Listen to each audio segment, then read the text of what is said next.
Hi all, welcome back to my mini vlog day 4. So ಬೆಳಗ್ಗೆ ಇತ್ತು as usual green tea ಕುಡಿದೆ. First ಹೊರಗಡೆ ನೋಡಿದೆ, ಸಖತ್ತಾಗಿ ಕಾಣಿಸ್ತಾ ಇತ್ತು ವೆದರ್ ಮಾತ್ರ. ಸೊ ಬೆಳಗ್ಗೆ ಎದ್ಬಿಟ್ಟು ಗ್ರೀನ್ ಟೀ ಕುಡಿದು ಮೇಲೆ ಹೋಗಿ ಎಲ್ಲ ಗಿಡಗಳನ್ನ ಮಾತಾಡ್ಸ್ಕೊಂಬರೋಣ ಅಂತ ಹೋದೆ. ಫ್ರೆಂಡ್ಸ್ ನೋಡಿ, ಯಾಕೋ ಇತ್ತೀಚೆಗೆ ರೋಸ್ ಗಿಡದಲ್ಲಿ ಈ ಥರ ಫ್ಲವರ್ಸ್ ಈ ಥರ ಆಗ್ತಿದೆ. ನಿಮ್ಗೇನಾದರೂ ಸಜೆಷನ್ಸ್ ಗೊತ್ತಿದ್ರೆ ಹೇಳಿ, ಯಾಕಂದರೆ ಹೂ ಅರಳ್ತಾನೆ ಇಲ್ಲ, ಅಲ್ಲೇ ಗಿಡದಲ್ಲೇ ಸತ್ತೋಗ್ತಾ ಇದೆ. ಸೊ ಚೆನ್ನಾಗೇ ಬಂದಿದೆ, ಬಟ್ ಹೂ ಅರಳ್ತಾ ಇಲ್ಲ, ಈ ಥರ ಆಗ್ತಿದೆ. ಏನಾದರೂ ರೆಮಿಡಿ ಗೊತ್ತಿದ್ರೆ ಹೇಳಿ, ಯಾಕಂದರೆ ನಮ್ಮ ಮನೇಲಿ ಮೇಲ್ಗಡೆ ಒಂದು ಟೆರೆಸ್ ಮೇಲೆ ಒಂದು 10 ಕಲರ್ ರೋಸಸ್ ಇದೆ. ಸೊ ಎಲ್ಲ ರೋಸ್ ಗಿಡದಲ್ಲೂ ಆ ಥರನೇ ಆಗಿದೆ. ಪ್ರಾಬ್ಲಮ್ ಗೊತ್ತಿಲ್ಲ ನನಗೆ. ಮನೆ ಮುಂದೆ ಈ ಥರ ಪುಟ್ಟ ಗಾರ್ಡನ್ ಇದೆ. ಈ ಗಾರ್ಡನಲ್ಲಿ ಒಂದು 10 ದಾಸವಾಳ ಹೂಗಳು ಹಾಕೊಂಡಿದ್ದೀವಿ, ಹಾಗೆ ಕನಕಾಂಬ್ರ, ಹೀಗೆ ಹಲವಾರು ಒಂದು ಕರಿಬೇವು ಗಿಡನೂ ಇದೆ.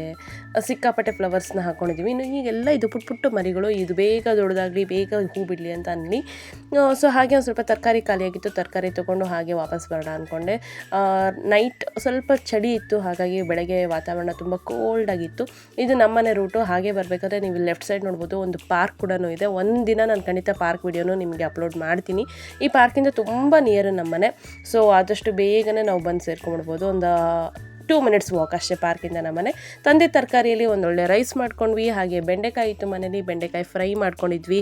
ಹಾಗೆ ಚಪಾತಿ ಮಾಡೋಣ ಅಂತ ಪ್ಲ್ಯಾನ್ ಮಾಡಿಕೊಂಡು ಚಪಾತಿಗೆ ಅಮ್ಮ ಬೀಟ್ರೂಟ್ ಪಲ್ಯ ಕೂಡ ಮಾಡಿದರು. ಅಪ್ಪಾಜಿ ನೆನ್ನೆ ಮಾರ್ಕೆಟಿಂದ ಮಾವಿನ ಹಣ್ಣು ಕೂಡ ತಂದಿದ್ರು. ಸಿಕ್ಕಾಪಟ್ಟೆ ಸ್ವೀಟ್ ಇತ್ತು ಹಣ್ಣು ಮಾತ್ರ.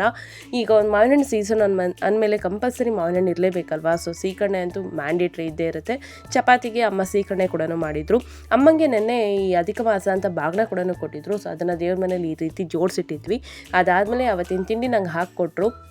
ಚಪಾತಿ, ಸೀಕರಣೆ, ಬೀಟ್ರೂಟ್ ಪಲ್ಯ, ಹಾಗೆ ಬೆಂಡಿ ಫ್ರೈನ ನಾನು ಇಲ್ಲಿ ತಿಂದ್ಬಿಟ್ಟು ರೈಸ್ನ ಬಾಕ್ಸಿಗೆ ತೊಗೊಂಡೋದೆ. ಅಲ್ಲಿಂದ ನಾನು ಸೀದಾ ಬಂದಿದ್ದೆ ಸ್ಕೂಲ್ಗೆ. ನೋಡಿ, ಬಾಕ್ಸ್ನ ಕ್ಯಾರಿ ಮಾಡಿದ್ದೀನಿ, ಮಧ್ಯಾಹ್ನ ಊಟಕ್ಕೆ ಬೇಕಲ್ವಾ.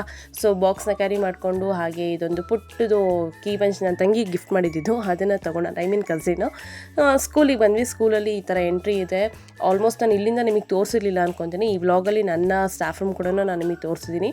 ಇದು ನಾನು ನಿಮಗೆ ರೆಗ್ಯುಲರಾಗಿ ವೀಡಿಯೋದಲ್ಲಿ ಏನು ಹಾಕ್ತಾಯಿದ್ದೀನಿ, ಇದು ಕೆಳಗಡೆ ಇರುವಂಥ, ಅಂದರೆ ಗ್ರೌಂಡ್ ಫ್ಲೋರಲ್ಲಿರುವಂಥ ಸ್ಟಾಫ್ ರೂಮು. ಈ ಥರ ನಮ್ಮ ಸ್ಕೂಲಲ್ಲಿ 3 ಸ್ಟಾಫ್ ರೂಮ್ ಇದೆ. ಈಗ ಹೊಸದಾಗಿ ಇನ್ನೊಂದು 4ನೇದು ಕೂಡ ಆ್ಯಡ್ ಮಾಡಿದ್ದೀವಿ. ಸೊ ಕೆಳಗೆ ಎಲ್ಲನೂ ಮಾತಾಡಿಸ್ಕೊಂಡು ನಾನು ಸೀದಾ ನನ್ನ ಸ್ಟಾಫ್ ರೂಮಿಗೆ ಹೋದೆ. ಯಾಕೆಂದರೆ ಯಾವುದೋ ಒಂದು ಬುಕ್ ಬೇಕಿತ್ತು. ಸೊ ಹಾಗಾಗಿ ಇದು ಎಲ್ಲ ಕ್ಲಾಸ್ ರೂಮ್ಸು. ಇಲ್ಲಿಂದ ಬಂದರೆ ಲೆಫ್ಟ್ ಸೈಡ್ ನಿಮಗೆ ಲೈಬ್ರರಿ ಕೂಡ ಕಾಣಿಸುತ್ತೆ. ಹಾಗೆ ಸ್ಟ್ರೈಟಾಗಿ ಹೋದರೆ ಇಲ್ಲಿ ಆಯಾ ಆಂಟಿಗಳೆಲ್ಲ ಕೂತ್ಕೊಂಡು ಟಿಫನ್ ಮಾಡುವಂಥ ಜಾಗ ಅದು. ಈ ಕಡೆ ನಮಗೆ ಸ್ಟಾಫ್ ರೂಮ್ ಇದೆ. ಇಲ್ಲಿ ನನ್ನ ಕ್ಯಾಬಿನ್ ಮತ್ತು ನನ್ನ ಹೆಸರು ಕೂಡ ನೋಡ್ಬೋದು. ಹಾಗೆ ನಾನು ನನ್ನ ಬುಕ್ಸ್ ಇಟ್ಕೊಳ್ಳೋಕ್ಕೆ ಅದು ಕಬೋರ್ಡ್. ಮನೆಗೆ ಬಂದು ವಾಪಸ್ ಒಂದೊಳ್ಳೆ ಮ್ಯಾಂಗೋ ಮಿಲ್ಕ್ ಶೇಕ್ನ ಕುಡಿದೆ. ಹಾಗೆ ಕೆಲಸ ಎಲ್ಲಿಗೆ ಬಂತು ಅಂತ ವಿಚಾರಿಸ್ಬೇಕಲ್ವಾ ಮಠದ ಮುಂದಿಂದು. ಸೊ ಈಗ ಆಲ್ರೆಡಿ ಮಧ್ಯದಿಂದ ಶುರು ಮಾಡಿದ್ದಾರೆ. ಅವತ್ತು ಮೋಡ್ ಹಚ್ಚಿ ನೀರೇನು ತೆಗಿತಾ ಇದ್ರು, ಈಗ ಆಲ್ಮೋಸ್ಟ್ ಅಲ್ಲಿಂದ ಮಣ್ಣು ಹಾಕ್ತಾ ಬರ್ತಾ ಇದ್ದಾರೆ, ಮಣ್ಣು ತೆಗಿತಾ ಇದ್ದಾರೆ. ಅದು ಫೈನಲ್ ಔಟ್ಪುಟ್ ಏನಾಗುತ್ತೋ ಅದು ದೇವ್ರಿಗೆ ಗೊತ್ತು. ಸೊ ಇದನ್ನು ನೋಡಿಕೊಂಡು ಸಂಜೆ ನಾನು ಆರಾಮ್ಸೆ ಒಂದು 7-7:30 ಅಷ್ಟೊತ್ತಿಗೆ ಅಮ್ಮ ಮಂಡಕ್ಕಿ ಮಾಡಿಕೊಟ್ರು. ಮಂಡಕ್ಕಿ ತಿಂದ್ಬಿಟ್ಟು ನಾನು ಡೇನ ನಾನು ಹೀಗೆ ಮುಗಿಸ್ದೆ. C all.